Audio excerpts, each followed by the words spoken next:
In this first chapter of the course, I'm going to be covering the odds and ends on move 3 that the player of the black pieces might encounter, actually quite frequently. Most of the DVD will be covering the main moves d4 and c4, which may or may not transpose, as well as knight c3, which can transpose to the main variations. Here we're going to see a variety of other approaches for white that you have to be ready for, and which you will frequently encounter. So first of all, we have c3. I'm going to cover this real quickly because this will actually be covered later. The point is that that the game will transpose after bishop g7, d4, c takes d4, c takes d4, d5 into what we'll be covering in a later chapter, which could be reached by d4, bishop g7, c3. The only difference is that here, after c3, black can also choose the move d5, which transposes into a quite acceptable variation of the Alap Sicilian with c3 on move 2. E takes d5, queen takes d5. It's the way a lot of people meet the Alap Sicilian. In particular, a lot of players who play this Hungarian variation of the Sicilian might prefer that. However, the fact that white can, within our repertoire, can force the alternative variation means that I'm just going to cover that one. So, besides c3, some of the main moves that you might encounter are bishop c4, d3, g3, and h4. Also knight c3. Again, bishop g7, and white doesn't really have anything better than playing d4 and transposing into the open Sicilian, which will again be covered later. So let's start with bishop c4. This is a line that I've used as white as well in some games, meeting this when I met this variation when I was playing white. I think it's a pretty tricky line and can be comfortable for white to play, and keeps black out of his element, keeps him from the normal kinds of dragon positions. However, it's not really that big of a danger, theoretically. So bishop g7, and now c3. If white castles, then, as we'll be seeing, black can play simply d6, and then knight f6 is coming next, and white will end up having to defend the e-pawn. We'll see that in a moment with different move order. So c3 is the way I was playing it with white, and the idea is to play quick d4, of course. So a lot of people meet this with e6, and then when I've had white, I played d4, c takes d4, and now rather than c takes d4, d5, which gives black a very good game, for instance, e takes d5, e takes d5, when the bishop has to move again, and black easily develops with knight e7 and castles. But rather,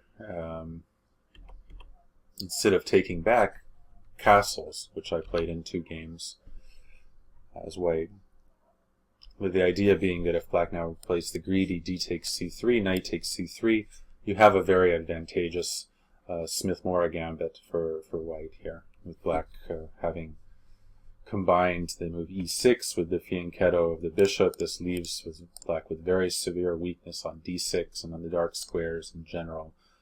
White might cramp black's position with e5. There's also various ways of trying to invade on d6, bishop f4 to d6, for instance.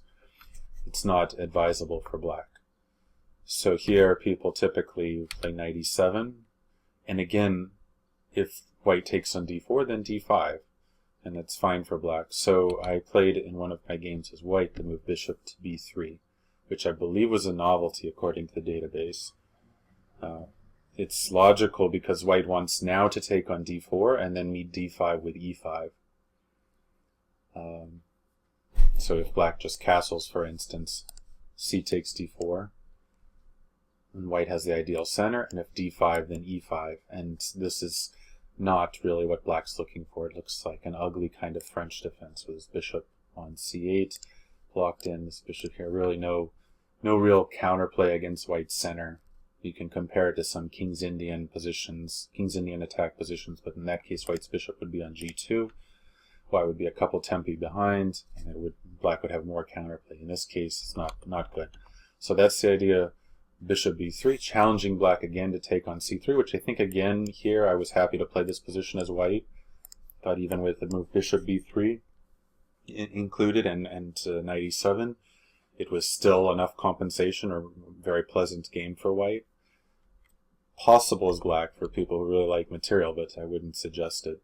So my opponents played d5, although one game that was slightly different move where the knight was already on c6 and the bishop, I believe, was on, or the knight was still on e7, on g8. But in any case, okay, d5. And white's idea is to take on d5, and either if black takes on d5 with the pawn, then knight takes d4 to play an isolated queen pawn position against the isolated queen pawn. Or if black takes on d5, as happened in my game, then I took with a pawn on d4 to unbalance the game. And after castles, bishop g5, and I felt that white had, I mean, I won quite easily, but I also thought that white's position was at least enjoyable to play here. So I actually think that it was better for black to take with the pawn and play this position instead, with knight c6 coming. But again, it's also playable for white. And seeing as I enjoyed these positions as white, and I think there's some practical problems for black, I decided in this course to recommend the move d6 instead. So in this case, we're not immediately shutting out the bishop, but the game is a little bit easier for black because he doesn't have these holes on d6 and f6, which can be exploited if white plays cleverly, as we saw. So d6. Now, if white's just castles, then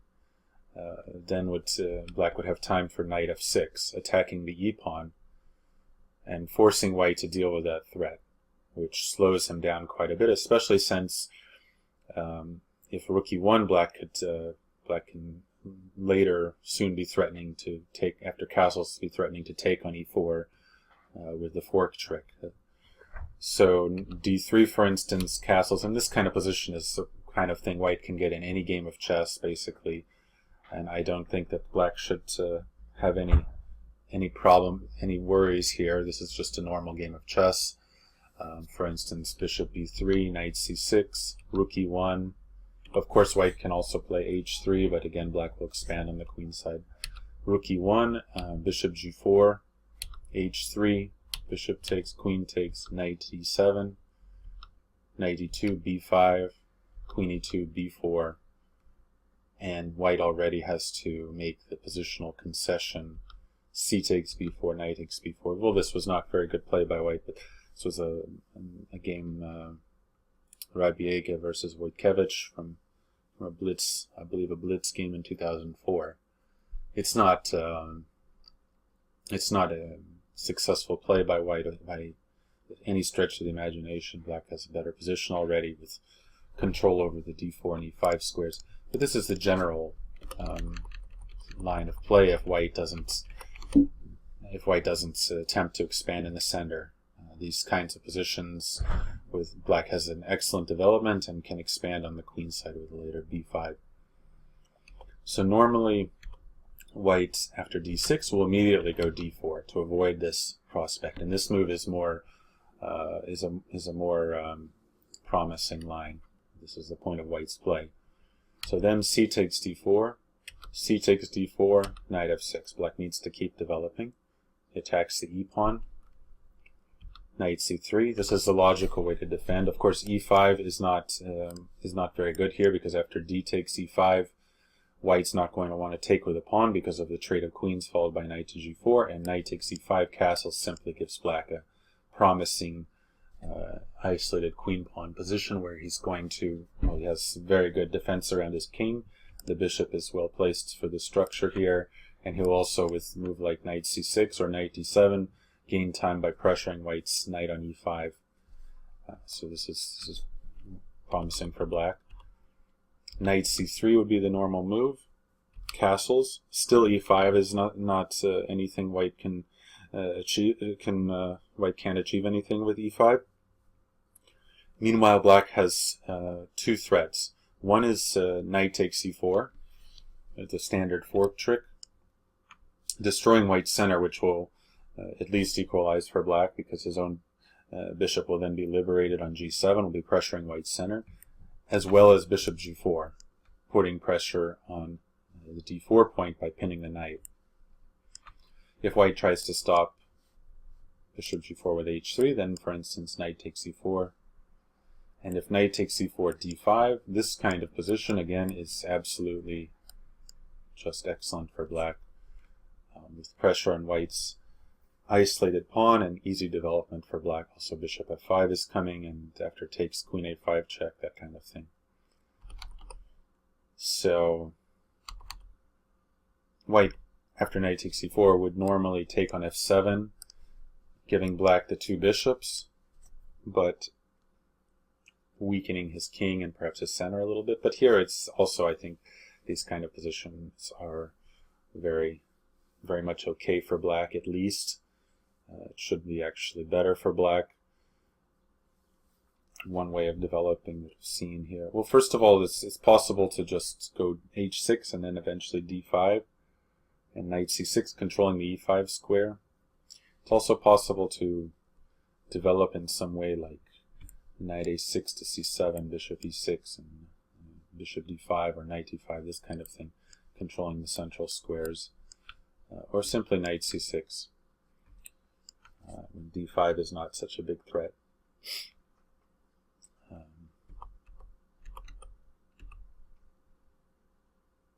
So bishop d3 is the normal move. White could also castle, and again knight takes e4 is possible. For instance, this position h6 stopping knight g5 seems to be okay for black. The two bishops are very useful in the long term. Bishop g4 is a threat, so white probably has to play h3. And black has two center pawns against one. White's d pawn is still isolated. h3, black can play here in many different ways. For instance, even b6 is possible, or even the immediate d5 now, knight c5, knight c6, when white will have trouble utilizing the e5 square. Most people have played bishop b3, then comes bishop g4, h3. If white doesn't immediately force the exchange, if for instance white plays bishop e3, then comes knight c6, and white should probably play h3 and transpose to the game. If castles, then knight d7, and white has already lost the chance to avoid problems with the doubling of the f-pawns, because now black is, for instance, needing h3, the bishop takes, and there's the d4 pawn hanging if the queen takes back. So sooner or later white has to play h3 to deal with this problem. Black takes, queen takes, knight c6, bishop e3, knight d7. It's also even possible here to play e5, which I think should equalize. White should be careful, in fact, and take on e5, because trying to keep the tension somehow is going to backfire. And if d5, then knight d4 also looks pretty good for black. Takes, pawn takes, rook d1, knight d4 coming, and white should have to take and go for some kind of equality. So drawish looking position after the knights are exchanged. But I'll also mention what is played more often, knight d7, putting pressure again on d4, and after either queen d1 or rook d1, then comes knight a5, and I think this position is quite okay for black. The play has been very simple to reach this position. White has this proud-looking center, but it's not achieving that much, and it's a bit of a target as well. None of black's pieces are seriously restricted by white's center. In fact, black has good access to c4. The other knight can come to b6. Also, rook c8 can back this up. Black can eliminate the two bishops at any moment by taking the bishop on b3. And there's some pressure on d4. White always has to watch this pawn. Pressure on the queen side in general. For instance, after castles, knight b6, queen e2, rook c8. This was a game Yi versus Hodgson from Newark, 1995. Black has quite a fine position. I think also can play e6 here, stopping either here or on the next move, stopping a potential bishop g5 or knight d5 coming later. Bishop g5 is a bit of an annoying move, and maybe rook c8 first, but eventually e6 would be a good idea to play. But in any case, I don't think black has real problems here. White's center is not achieving anything. There's no object of attack for white, and black can build up pressure slowly on the queen side. So this is a fairly reasonable solution to bishop c4, which is, however, quite a decent move for white to avoid the standard positions. Let's move on now to h4. This is a very interesting move. It's not threatening at all for black, but it is pretty jazzy. White is hoping to play h5, obviously. So the standard and the most natural reaction is h5, which is what I played in the one game where I met h4 as black.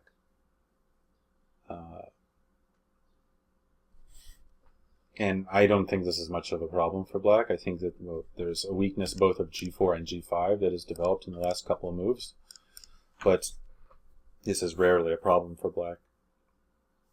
In my game, I believe it was, I don't know the exact move order, but it was like this, and my opponent went into an accelerated dragon with these two moves included, and I don't think that there's anything for black to be afraid of there.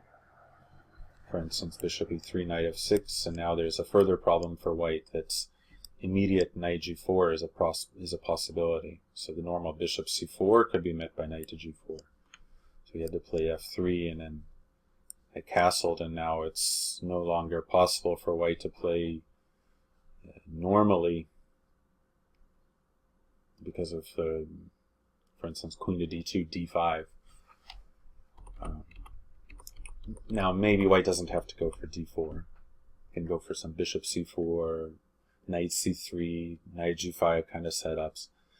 So h5 is, but I think black is of course fine there. So, h5 is perfectly reasonable, but looking at this, I found that there's an even perhaps stronger move, and also much more interesting, which has prospects to, first of all, takes the initiative and takes the control of the game out of white's hands, and it's a very logical reaction to h4. A move on the side of the board should be met by a counterattack in the center. And so that's what I'm recommending, knight f6, which I think looks stronger than h5 in fact. Black ignores white's threat and instead attacks e4. So white has to deal with the threat to the e4 pawn, so usually would advance e5, it's the point. If knight c3, black can also continue with knight, with actually bishop g7 in fact, and with white, not even, I think black can just, if h5, he can just take it, and I don't think white's going to get enough compensation. Surely can sacrifice the exchange, but this is something that can only work in a blitz game, really. So normally white's going to play e5, now knight g4. So black uses the weakness of the g4 square that was weakened by white's h4 move. Now if h5, then black can play bishop g7, and we'll transpose into what we'll see in a moment. So d4, and now bishop g7. So here, black's putting a lot of pressure on white's center.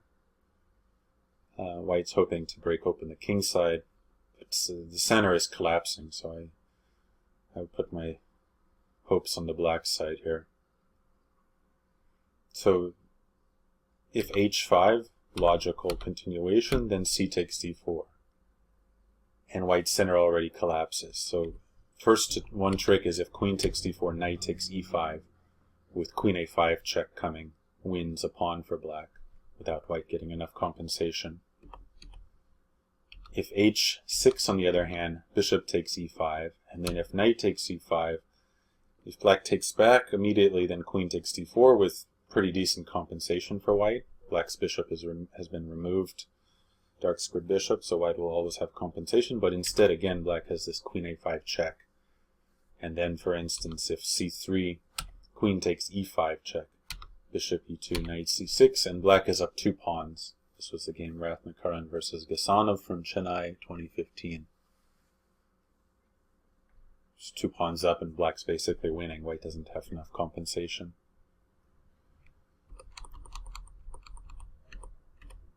Instead here white could play knight g5, threatening black's knight, and here now black plays h5.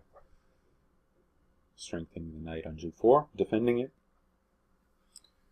And it's hard to see what attack white's going to achieve even after black castles. The white king is meanwhile going to stay in the center, and his center is collapsing. So I don't think it's working out too well for white. For instance, bishop c4, black simply castles. It's not a good idea to now exchange 2 minor pieces for rook and pawn on f7, as is well known in such positions. Meanwhile, black's planning to just destroy white's center by c takes d4. With c3, d5, and black strikes back in the center. Now in the game Horvat versus Chatalbashev from Balatonel 2003, white played bishop e2. If e takes d6, then black can again tear open the center with c takes d4. And white's attack on the king side has just led nowhere, while white's center is under extreme attack, and the white king is the more vulnerable one. Whether white takes on e7, queen takes e7 check in response, or takes on d4 with queen takes d6 in response. So white played bishop e2, knight c6, black continues rapidly to develop and put pressure on white's center, and I think white's already in trouble here. He has no attack really on the black king to speak of. If he plays f3, the knight simply goes to h6, with it coming back to f5 and weaknesses created in white's position. f6 might be coming at any moment to blow open the center. Black also plans to take on d4 and play queen b6, for instance. So here white trade e6. And now rather than f5 as in the game, simple f takes e6 is apparently stronger. Not fearing the exposure of the black king when white simply doesn't have enough attackers. This is one of the things with this line of the hyper-accelerated dragon, is that frequently white gains some attacking chances against the black king, but it's often illusory, and black's tearing open the rest of the board. So the counterattack coming first, and black easily being able to shield his own king. So after f takes e6, black intends to then take on d4. If white takes, so white also on f2, of course, so white has to take on g4. H takes g4, and now if queen takes on d4, then can come e5, attacking the white queen, with white's center being annihilated. While if d takes c5, then e5 is again a very, very strong position for black. Development, control of the center. White has a weakness on c5 that can be attacked. e4 and knight e5 is coming. This is promising for black. Or if h5, trying to continue the attack, then black simply takes. And if rook takes, queen e8. This is typical again. Queen takes g4, queen g6.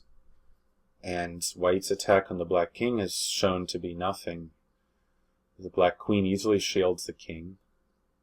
The pieces are around the black king, keeping him safe, while now is going to come the counterattack with great fury. Black will take on d4, black will play e5. Every piece will come in, especially e5, bishop f5, coming soon. and white's position is going to collapse. Many games have gone in similar ways, not necessarily in this variation, but other lines of the hyper-accelerated dragon, which is a very provocative variation in general. So I think this knight f6, which I didn't realize until just now, was actually quite strong here. I think this is a good way to play this variation, very much in the spirit, and even stronger than h5, which is perfectly adequate as well. Now I've covered, okay, c3 will transpose to variations covered later in the course. Knight c3 will transpose. We've covered bishop c4, h4. You will often find people playing d3 or g3, which will normally result in a similar kind of position. Basically a King's Indian kind of position where black has all of his options pretty much. And this is just, of course, I can't cover every line after d3 because there's an infinite number of ways white or black can play in these slow kinds of positions, but there's nothing for black to worry about here. A very good setup that I've used in most games where people have played this way against me, and I've had a lot of games with such positions, not just from this line, some of them from the hyper accelerated, but also people starting with knight f3 on move 1, or I play d6 on move 2 in a Sicilian, and they get to the same kind of position. But every Sicilian player can get these kinds of positions, and the setup I've typically used is just to play with e5, knight e7. This is a very harmonious setup. Black's knights are linked. The f-pawn is free to eventually play f5. Black has good control over the center. The weakness of d5 is not very relevant because black will always be able to control this square with minor pieces. So as long as black doesn't massively misplay the game and end up somehow with no light squared bishop or knights that can control that square, there is no way white will be able realistically to keep a piece there in the long term. It will simply be exchanged, and when white takes back with a pawn, the pawn structure will be to black's favor, whether white takes back e takes d5, allowing f5, or c takes d5, which also can allow f5, sometimes b5 as well. But those changes of the structure are good for black. So there's lots of ways white can play. Typically people do something like c3, castles, a3. Trying to play d4 is not very effective. There's also bishop e3, for instance, d6 and d4, and now black can play e takes d4, c takes d4, and bishop to g4 with too much pressure on white's center here. Black should be able to take b2 safely, for instance, if white takes on c5. So a3 is the way a lot of people play, planning to play b4. A logical way for white to continue. d6. Now I had a game with h3, which doesn't seem very relevant, but black is more or less going to play the same way after b4. Anyway, h3, h6, b4, bishop e6. You simply ignore the b4 move. I'm not afraid of b5, because black will blockade the queen side, and white's not achieving anything there. Meanwhile, black will start to build up an attack on the king side. Knight to d2, queen to d7, king h2, f5, typical of black's play. My opponent played the pointless move rook e1, but it's hard to say what he should do. C takes or b takes c5, for instance. Black takes back. E takes f5. Black takes back. And there's no problems for black here. There's plenty of pressure on d3. Black is just better here.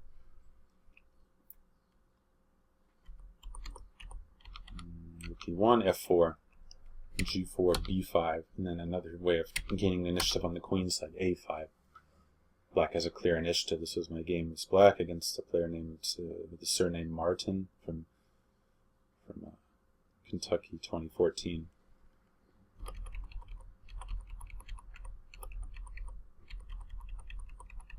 Obviously, these positions can also be reached with g3, but it's really just not something that either any Sicilian player could avoid or should worry about, because it's essentially just a King's Indian attack, which it's not very threatening for black in this, with black having the option of playing c5, g6, bishop g7, and e5. So this has been a bit of a rundown on the odds and ends that you might encounter. None of them are particularly threatening. I would advise you to pay some attention to bishop c4, because this is a reasonable move and quite practical for white. h4 is fun to play for black, especially with knight f6. And g3, d3 setup is really just kind of not a threat for black at all.